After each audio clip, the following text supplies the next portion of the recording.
Thank you, everybody, for joining us this evening. We have a lot of work ahead of us, but I do actually want to take a moment of silence because of, sorry, boy, these things are unexpected sometimes, but we're all hurting, not just the people in Nashville. And our prayers do go to them, as well as to our own community, that we be safe in these times. And so let's just take a moment and, as you wish,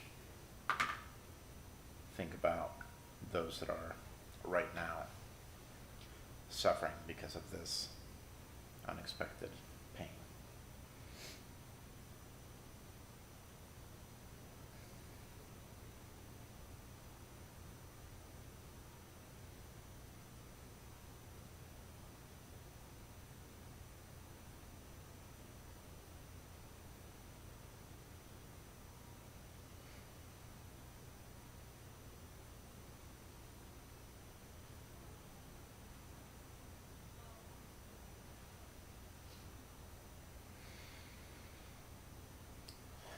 All right, we are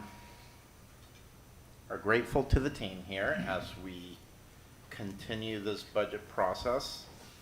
Our objective in these meetings, and this is to remind our community and our board, is to be able to lay out the cards in front of everybody as to what our goals are. Our budget intends to be aligned with our strategic plan and our strategic goals and our vision for 2030, Opportunity 2030. Tonight's meeting, we have 3 of these meetings. This is our second of them. Tonight's meeting will be led by our team, as they're going to share with us the investment priorities to this budget.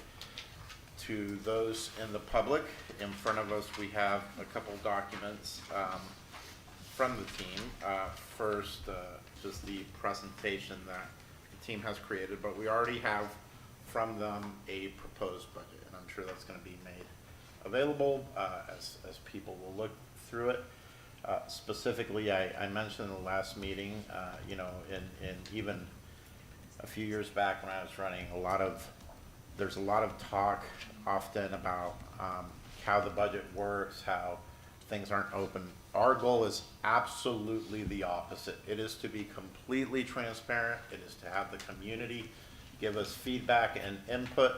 I have been a finance director for many years, and as such, you never make everybody happy with a budget, ever.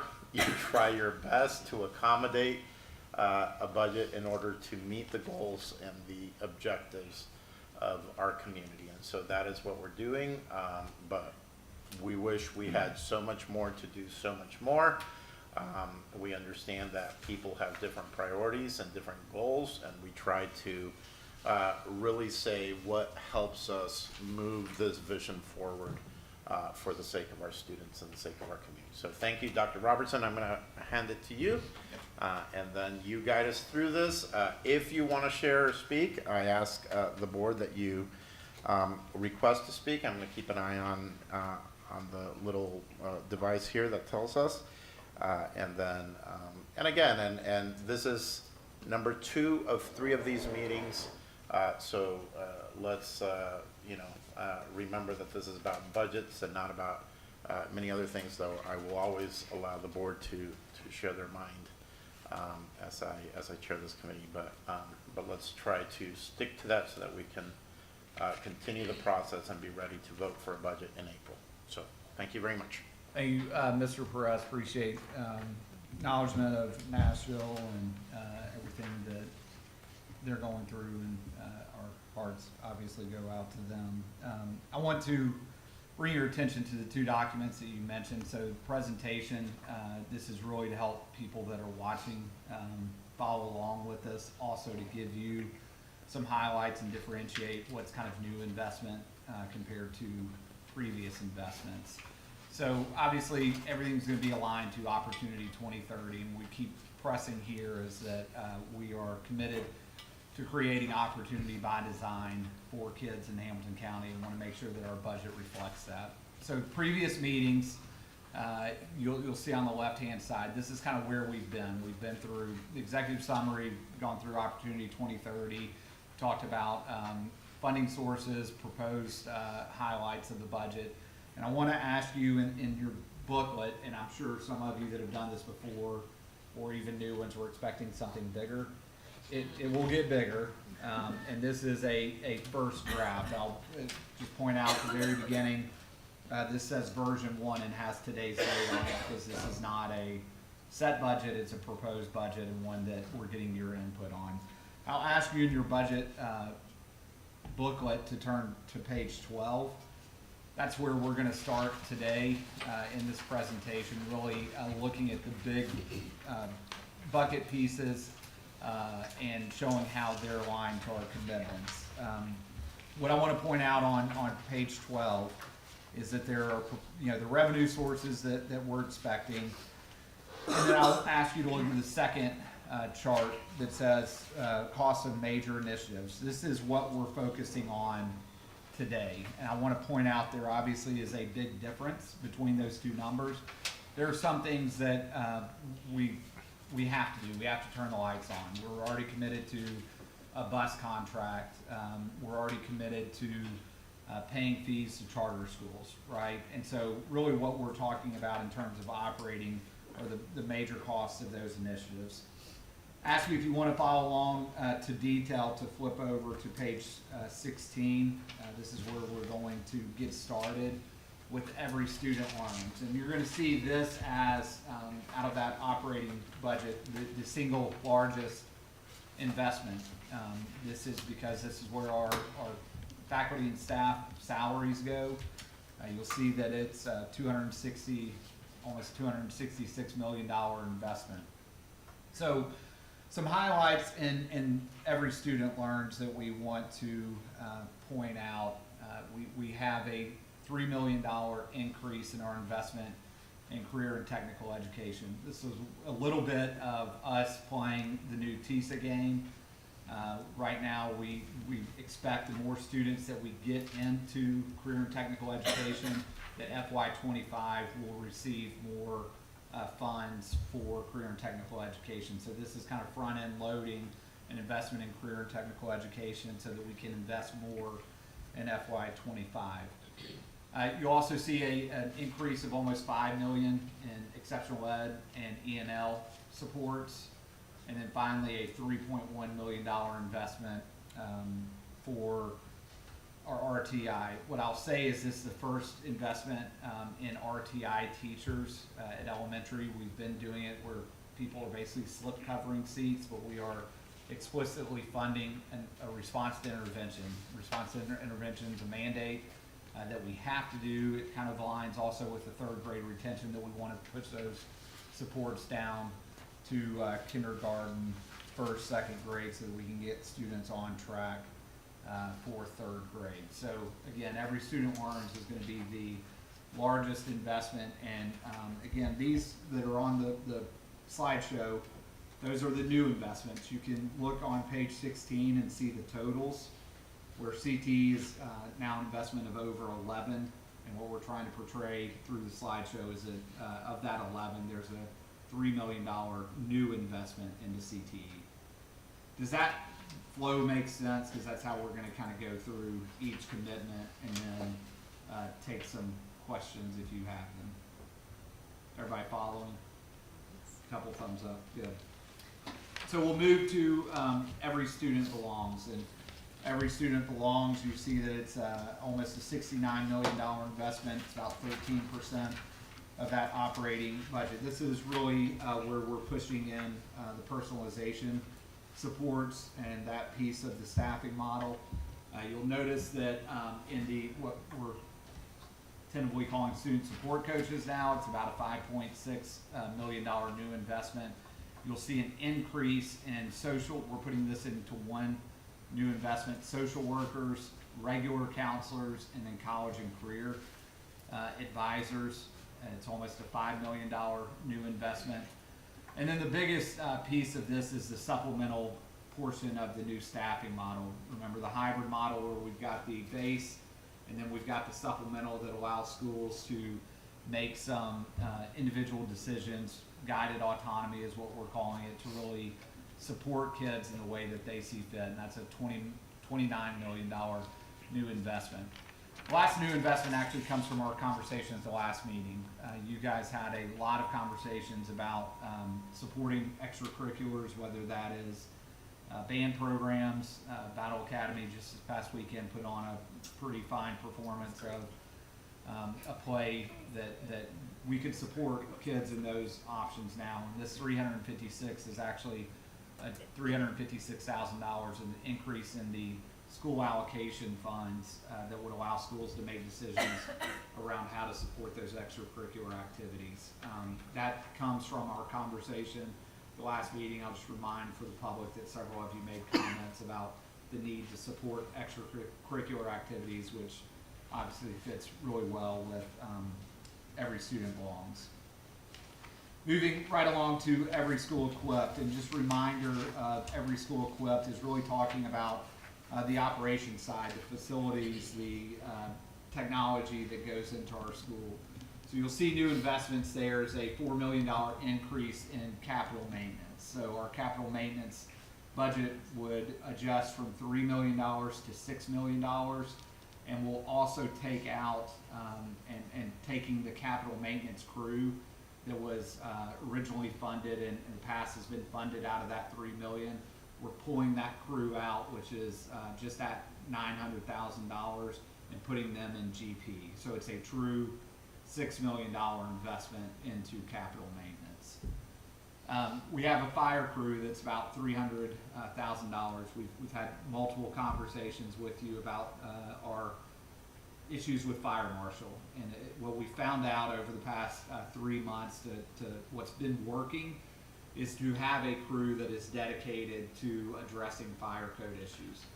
I know it sounds like a big investment, but we have a lot of deficiencies that we need to address, and we're talking about carpenters, electricians, that when they're not addressing these needs will push in to support other capital maintenance projects, but we feel like this is a needed add to the maintenance. Also see a technology infrastructure. What we have done really well the past several years is put devices in teachers' hands, put devices in kids' hands.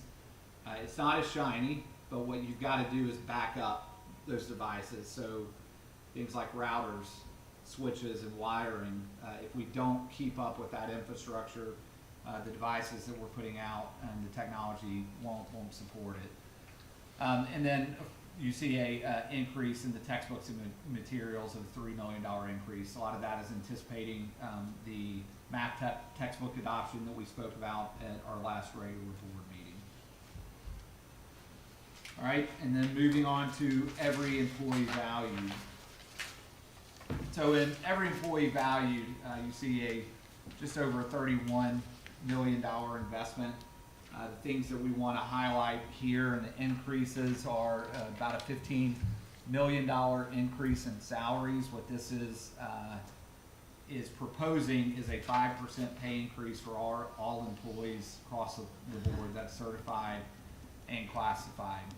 You see the certified step increase and classified compensation of $6 million.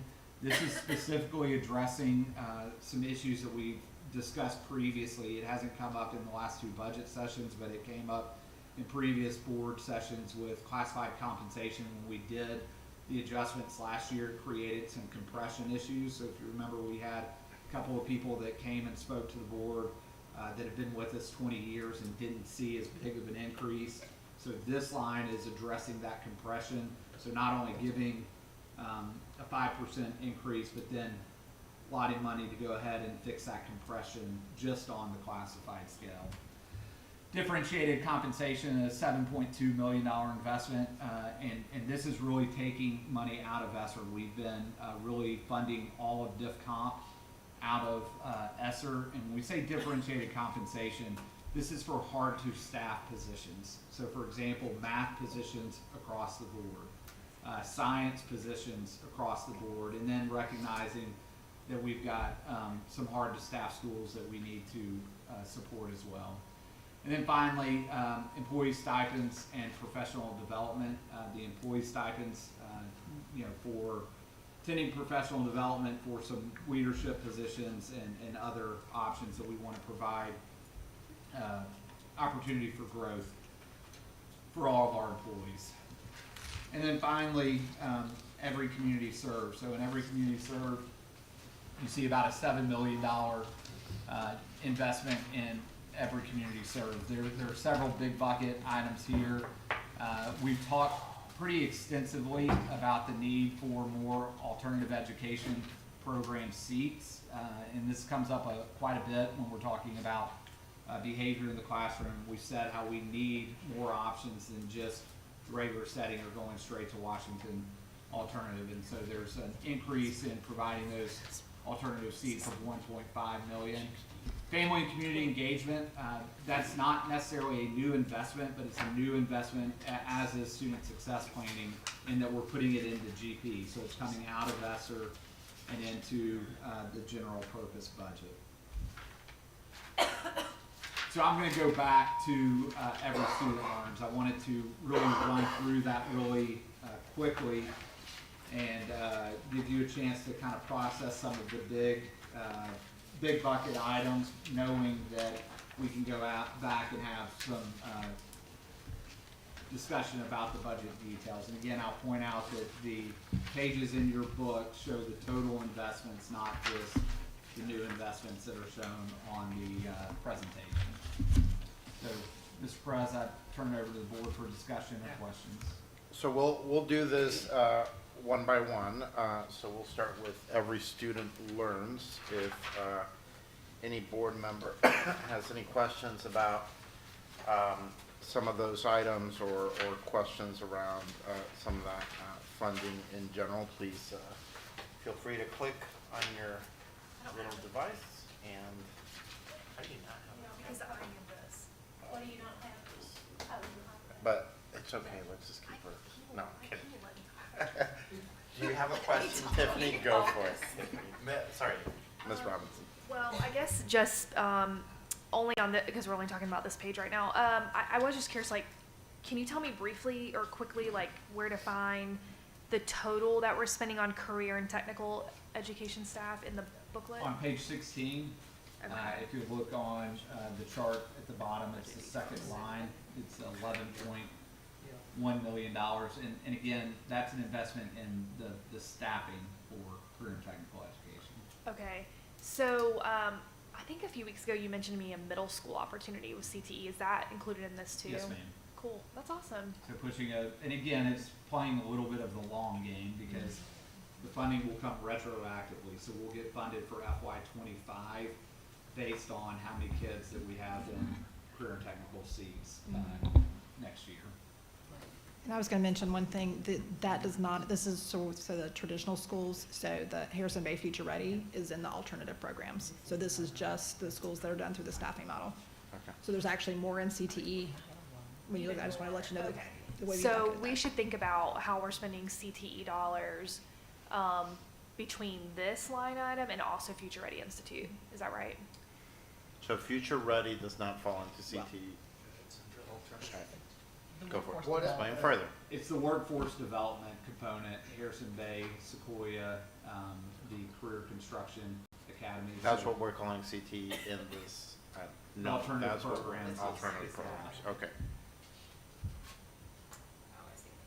So CTE is programs within our community schools where our students can receive technical certification for some item. And we're saying that already in middle school, we're beginning them in some of those programs. We're adding at least one CTE teacher in every middle school. Okay. Every middle school. Every middle school. What I mean, I guess, will it vary from middle school to middle school, what they're gonna do, or are they just gonna? So I'll let Dr. Stewart, one of the courses that you can take is a career explorations, and we've been talking about this for a number of years of how to like get exposure to kids in middle school. So that's one option, and then there's the.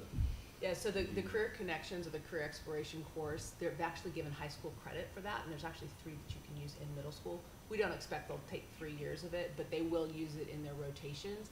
And we're really excited about that because it really aligns well with the Portrait of a Graduate work, where we're going to do like surveys of what their interests are and what they're what they're good at, and that'll be a digital portfolio that'll follow them kind of all the way up. The other thing that the state is doing is really prioritizing the computer science work, and so some of our schools are already hiring a second CTE because they really like the rotation of the career explorations and really certifying people for that computer science that's a year away. Ms. Robinson? Where does the construction school of the Barger school, what column does that fall under? The alternative. That's the alternative, okay. Tell me again about the exceptional education. So this is the exceptional education investment this is just out of DEP, right? So there will be additional coming out of IDEA. But this investment for teachers, educational assistants that are required for some students with disabilities. So it's there to support all of our students with disabilities. Is that where the principals will be able to hire people where the needs are? I think you're talking more about the supplemental The that every supplemental. student belongs. Okay, thank you. All right, let's move to the next one. Every student belongs. Oh, can we back up just a minute? Yeah. here? This elementary response interventions RTI teacher, what exactly is involved in that $3 million investment, new investment? Exactly what all is? It is a position at every elementary school, a teaching position that focuses specifically on. Is that the one that's RTI. gonna take the students that cannot stay in the classroom? Is that, no? No, ma'am. Okay. This is like, I mean, we've been required to do response intervention for years. And Yeah, this I has know, not been but the new funded, so- investment, I just wondered what's different. Yeah, the difference is we just haven't been funding it. We've been forcing schools to figure out how to like Oh. slip cover a teacher or how to pull an educational assistant, or an assistant principal has been coordinating it. So it's an investment to say, we expect you to do this and do it well. We need to provide you the resource. Okay. We'll have a teacher at every school. One challenge, because I think this will accumulate as we move forward, even in all of that, is we can talk about all these positions, right? All we want, we can talk about all these positions. Everyone in the country is struggling to fill positions. So at one point, I want to come back to how we as an organization are going to be competitive in our hiring processes and our, because we are fighting the entire country for these positions right now, and we're hoping to elevate ourselves in a way that's out of the ordinary. So we'll come back to that. But all right, every student belongs. If there are any comments or questions. All right, seems like we're. Well, there's one, go ahead, Chris, you have one. So are the support coaches the that's the previous other body of work? Yeah, Okay. we put that as the new name Okay. placeholder. We've got to decide on that eventually, because Mary Ellen, from a code perspective, is getting frustrated. From a code perspective? Oh, from a, Budgeting yeah. code. Yeah. So I do have a question about that, which is technically not a fiscal question, but by this being a new position and administration selecting, I guess, the body of work around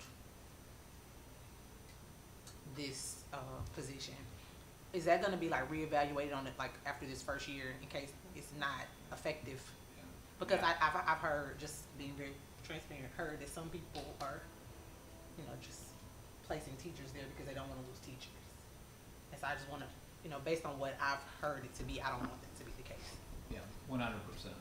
So I just wondered if we'd be I reevaluating. think the good thing about priority-based budgeting is it allows you to reevaluate Okay. every year. And I would say that one of the arguments that I read and saw out there regarding this was, you know, again, measuring the effectiveness. So just an encouragement to all of you. Mr. King.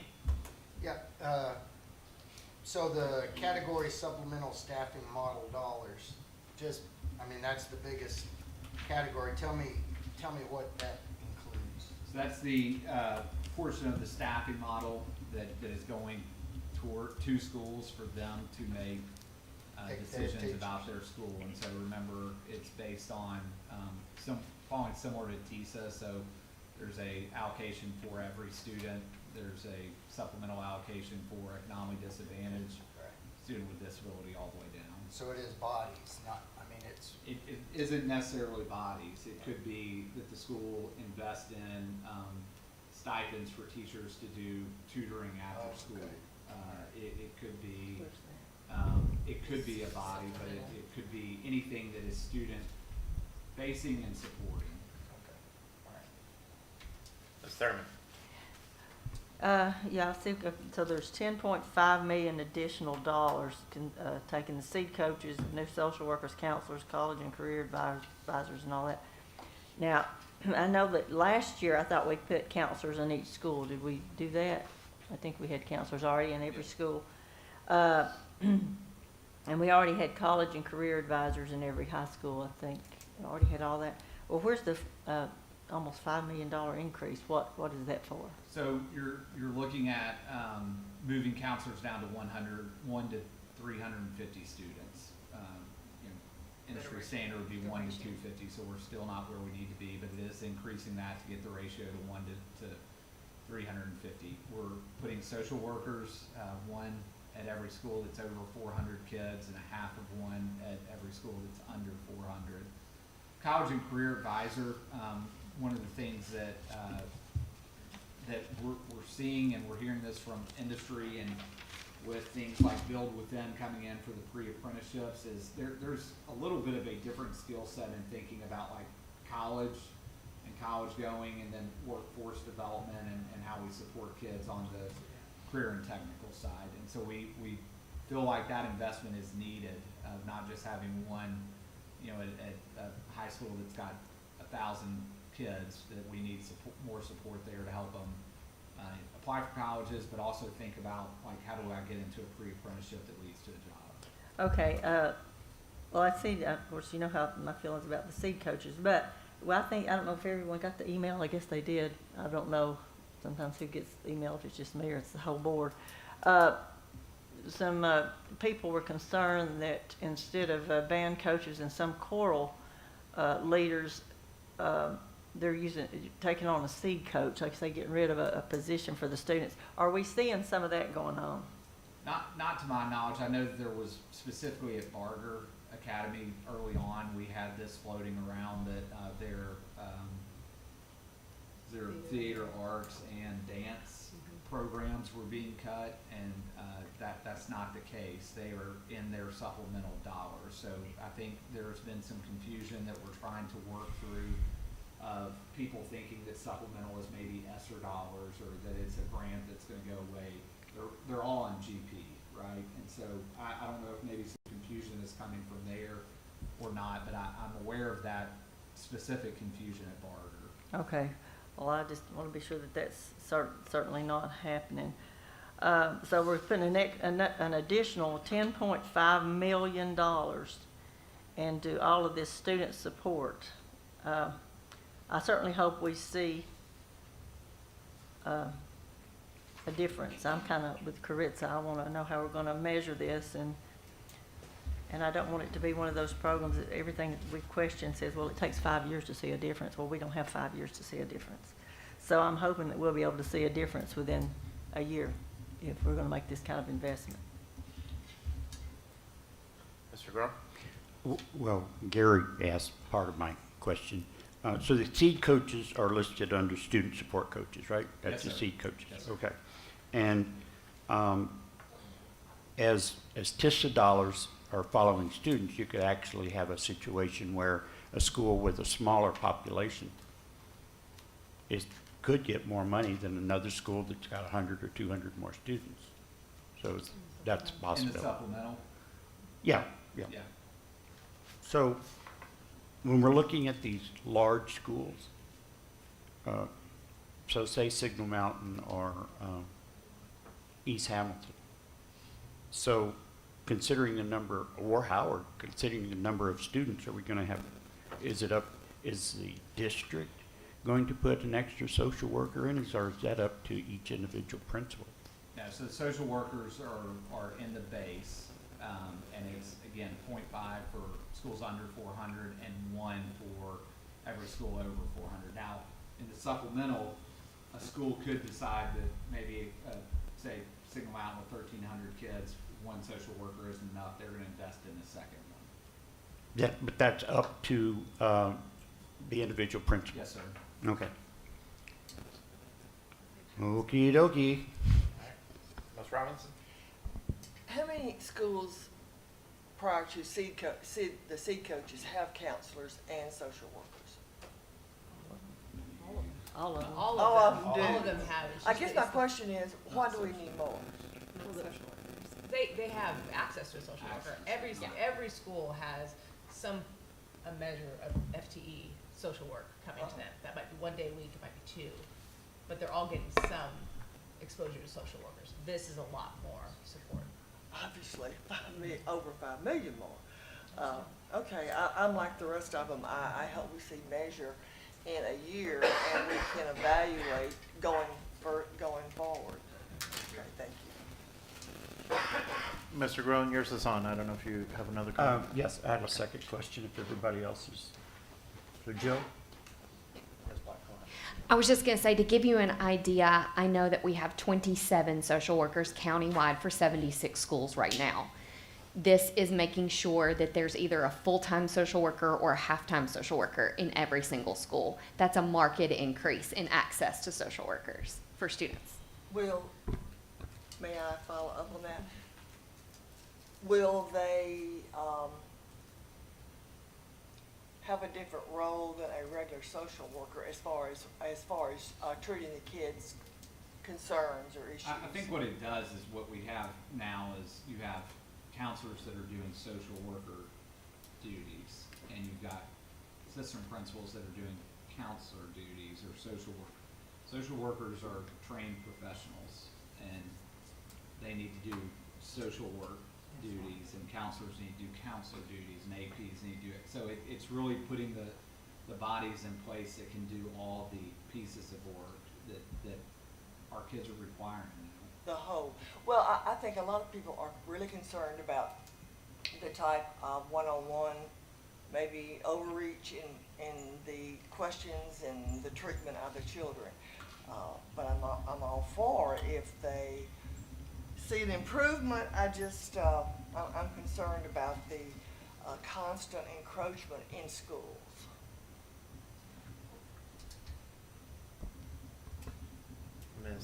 Mr. Groen, you're waiting for the last, or Yes. go ahead? I appreciate being able to follow up. What is our average pay with benefits for our social workers?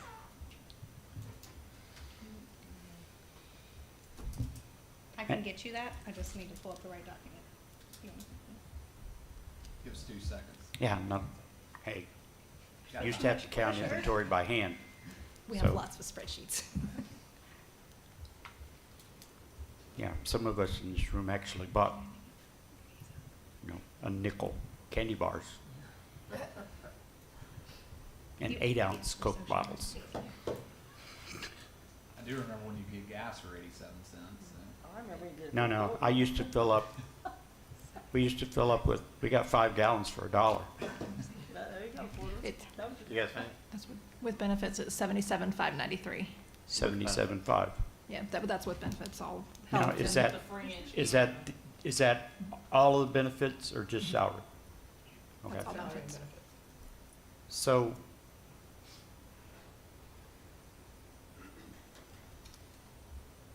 it's the same salary as a seed coach, right? Close. Pretty close. Yeah, pretty close.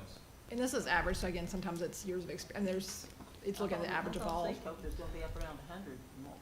No, they're like, they're in the mid-70s. Yeah. So it's the same.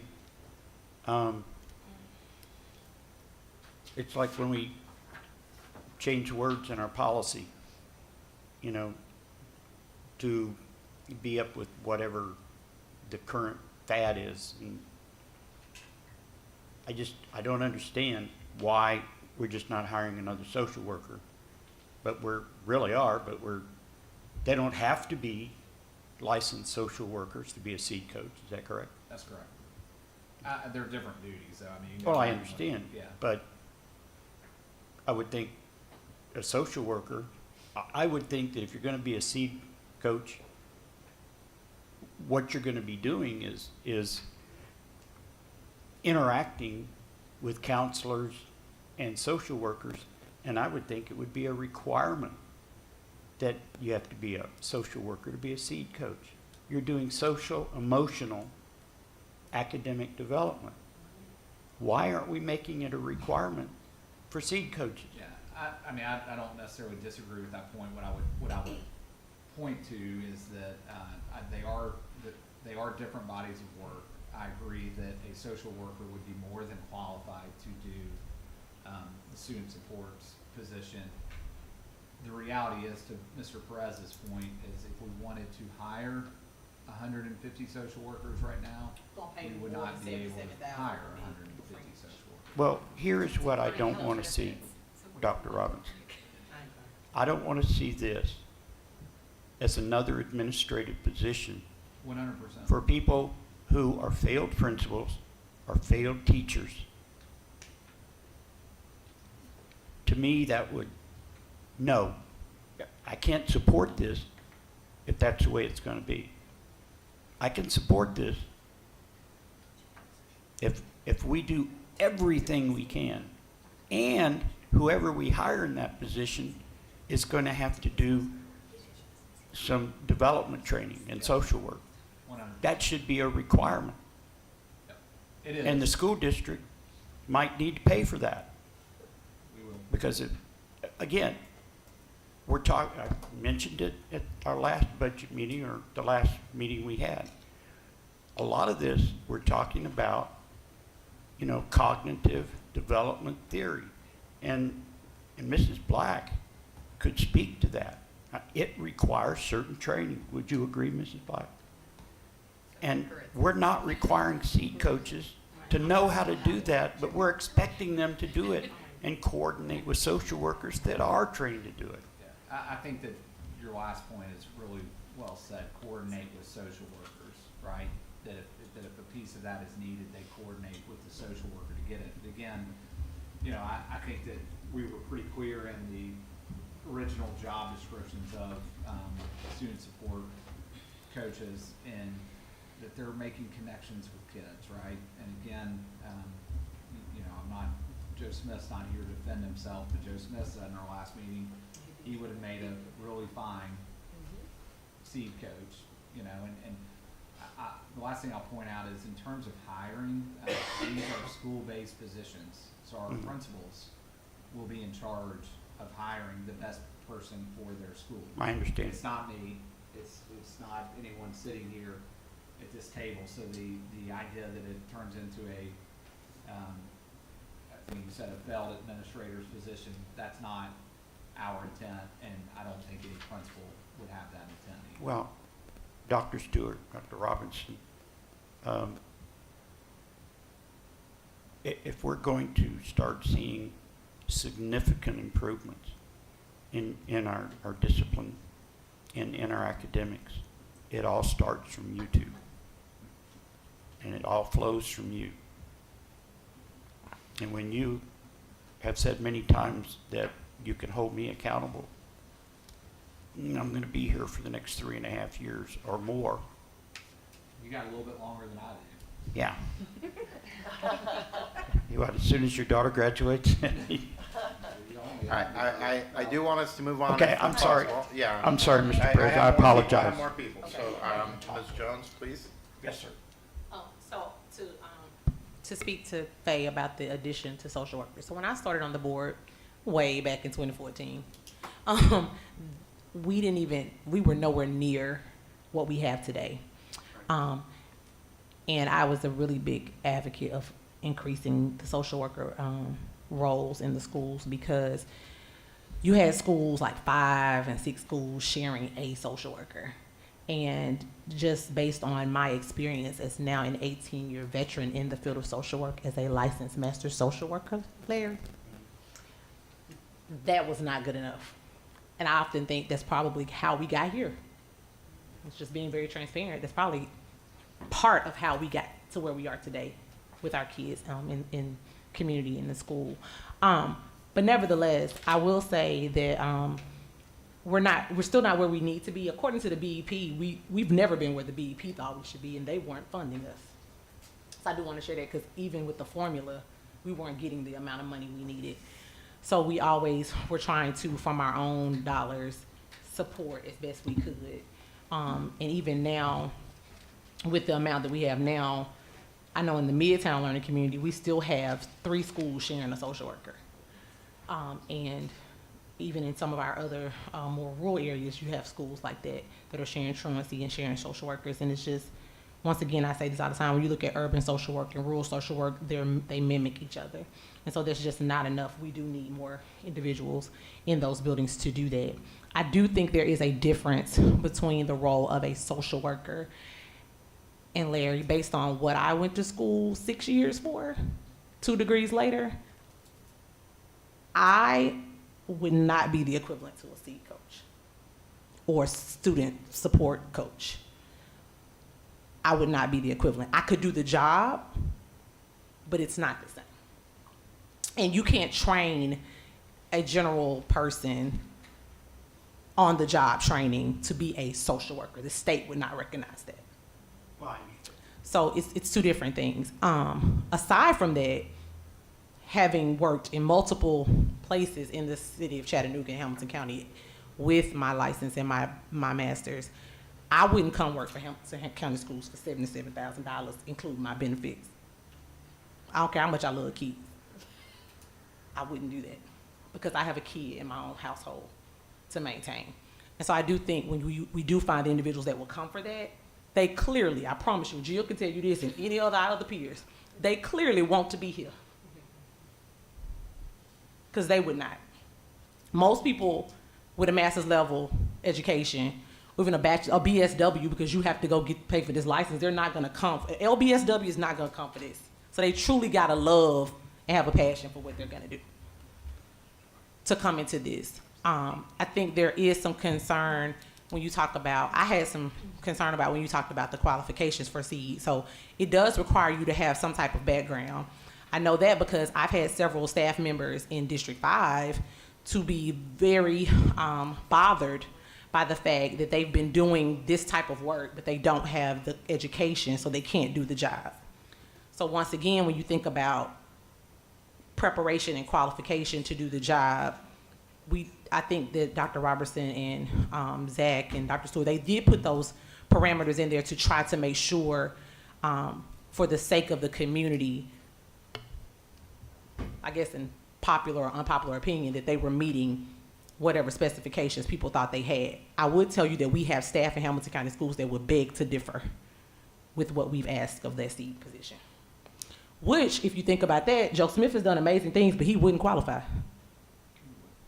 Well, he would now, but I think about that. But, like, if it had been when he first started out, he wouldn't have qualified. That's what I meant to say. He wouldn't have qualified, which just meant he would be just like a lot of the individuals I know working in Brainerd High School and Dalewood and Woodmore and Howard and Sale Creek or Hickson or wherever they are, because we have lots of individuals that just love supporting our children, but they don't meet the qualifications, but they would like to do that position and probably will be darn good at it. So I think we have to, when we start to compare things, we can't get caught up, once again, going back to last week's convo or whatever we had school board meeting. We don't want to get caught up in all of that, because at the end of the day, if I had a kid that was going down the wrong path and they met a Joe Smith at 20 years old and he could have done something significant for them, I would have wanted Joe Smith in his life. You wouldn't want a Joe Smith in his 20s. You get what I'm saying though, Rhonda, pre-qualification. Let me say this, a Joe Smith pre-qualification is what I'm saying. We won't pick on Joe Smith. I don't know, Rhonda, because I ain't old enough to, I don't know, I don't know. I've known him a long time. But, so I mean, and once again, there we are, right? So you have to think about that. But I'm just saying, if there are some people that don't. So I do want to say when we begin to talk about these things, we do want to be cognizant not to just throw positions around for the sake of trying to justify an opinion, because I mean, I'm a social worker and I take pride in my training and education, and so I don't like to be compared to, and vice versa. I know other people, you just don't want to be compared when that's really not your skill set. Ms. Thurman. Yes, one thing that I have heard from some teachers is because there's going to be so many more seed coaches, social workers, counselors, people like that in schools. They said, they have to give us time to teach. They're all the time pulling kids out of the classroom. Pulling them out of the classroom. And the teachers say sometimes these kids maybe have had a problem maybe at one point, but just because you have a problem at one point don't mean it's perpetual, that it's going to last forever.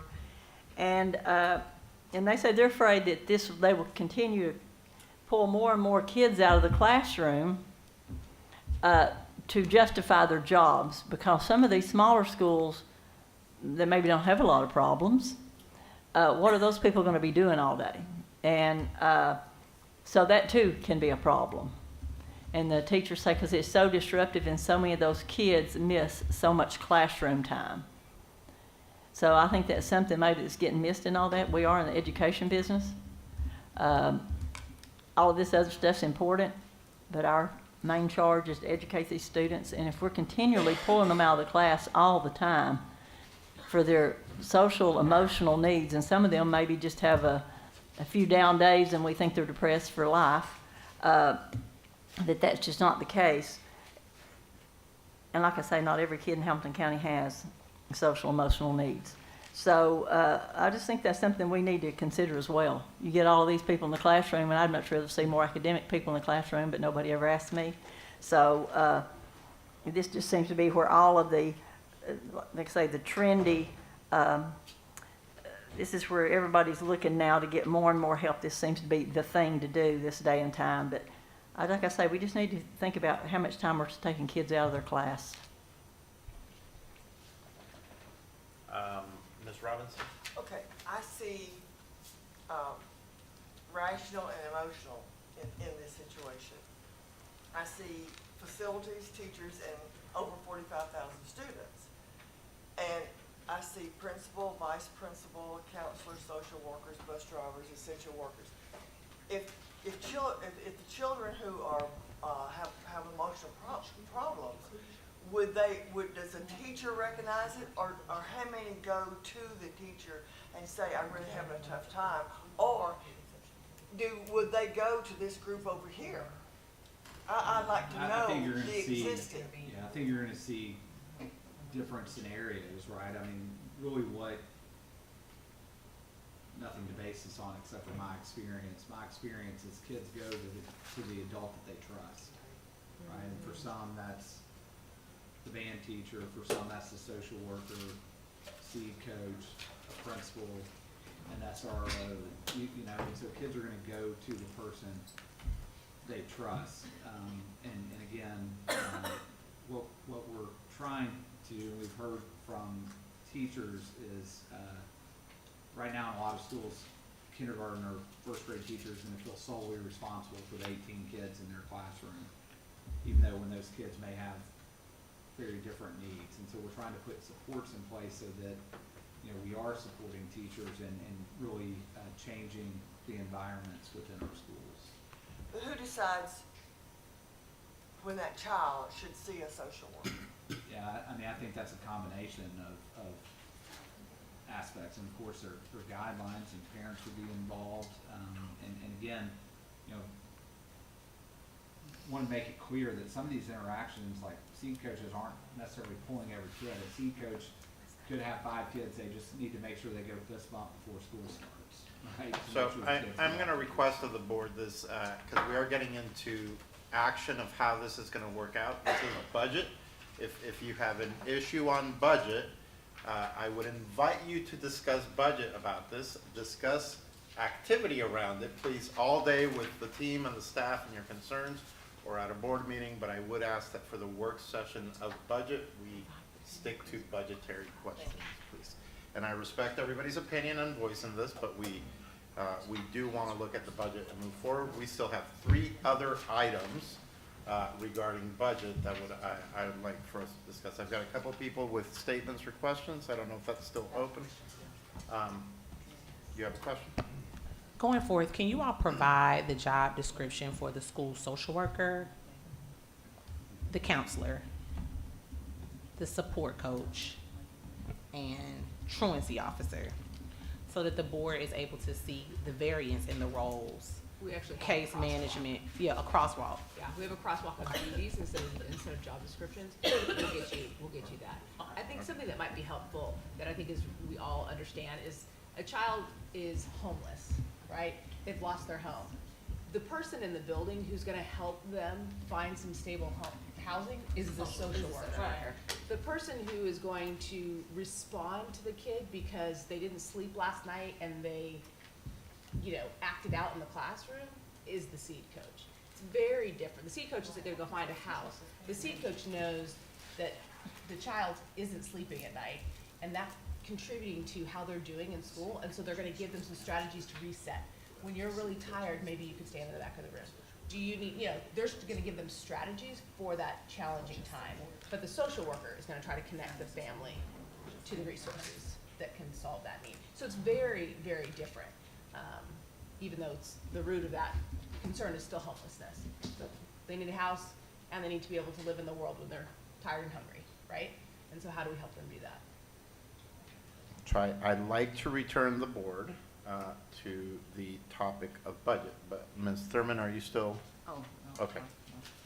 Ms. Jones, do you have another comment? No, I just was gonna ask about the crosswalk. Okay, you're still on. All right.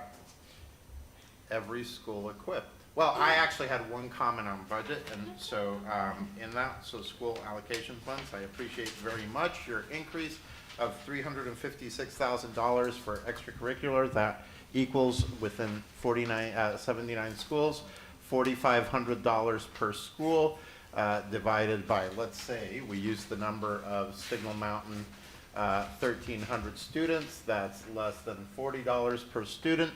I do appreciate that you heard us, I do, but I will keep insisting on. That was his backhanded way of saying you didn't fund enough. Just a reminder that 356 is additional. So Yeah, no, I know it's the total is additional. 2.2. We're already doing what we're doing, we're gonna add an extra with the cost and increase of inflation.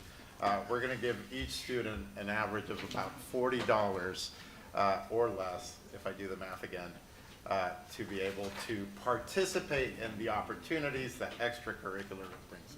So I don't wanna dismiss the fact that you heard us, but I'm gonna keep pushing for these kids to be having as much opportunity as possible to do as many things, because that opens an incredible amount of doors for our students and helps on a lot of these areas as well that we're talking about. So, all right, every school equipped. Any comments, any questions regarding the budget around every school equipped? Yes, sir. So we have Mr. Keene. So we're at 6 million, and that's good because that doesn't include salaries, which that's a big step. My question is, and if you remember at the very beginning of the year, it started in really ran June, July. There was a large thing in August about competitiveness with North Georgia and the private schools on our athletic facilities too. And I'm just curious, does this 6 million include athletic maintenance? Is it, or where does athletic field maintenance to improve facilities? And I know now that CSLA has a turf field, Tyner's gonna have a turf field. I know, that there's still maintenance involved, something I shared it with Mary Ellen there, for health issues, turf fields are supposed to be cleaned every other year. There's certain machines that do that. I gave her a thing there. But I guess what I'm thinking about is, you know, maintaining, improving the fields that we have right now at the schools that we have, not necessarily building new fields and all that. Where does athletic maintenance fall? So that's not necessarily in this capital maintenance piece. There are times where we pulled money out of fund balance to do improvement projects for athletics. I would not be surprised if there is a push at coming out of the mayor's facilities committee of some dollars around improving athletic facilities. But this is for, you know, our maintenance throughout the year, new roofs, you know, things like that. All right, so nowhere in our budget do we cover athletic facility.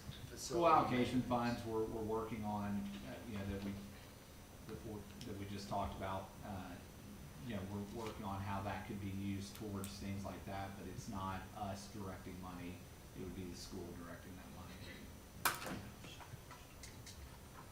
money. Mr. Grove? So I want to understand the line between the capital fund that the county commission provides. For example, the new track at Eastridge High School to be put in this summer. That $750,000 doesn't come out of any budget of ours. So where is my idea of capital maintenance is the money we use specifically to maintain and repair existing buildings. Is that correct? That's it, yes, sir. 6 million's not enough. I know, I know that it's more than we will have spent for probably your entire career in a year. It's not enough, Justin. It's not enough. I would agree with like- you. This is the card game. I understand. So where do you pull it from? Yeah, this is the card game, and we can pull it, you know, so. Well, I would like to see it at least 8 million and plan on moving it up to 10 million next year. So that's what I would like to see based upon the little bit that I know about all the schools I've been in. So, thank you, sir. Ms. Jones? So, with the capital maintenance, going forth with facility, discussions and prioritization, new buildings, repairs, updates, additions, whatever may be, how can we, I guess with this 6 million or 8 million or 10 million, how are we able to, and once again, I know this is a card game, but gauge like full completion of a situation? So since I've been on the board, and y'all were not in leadership this time, but just some examples.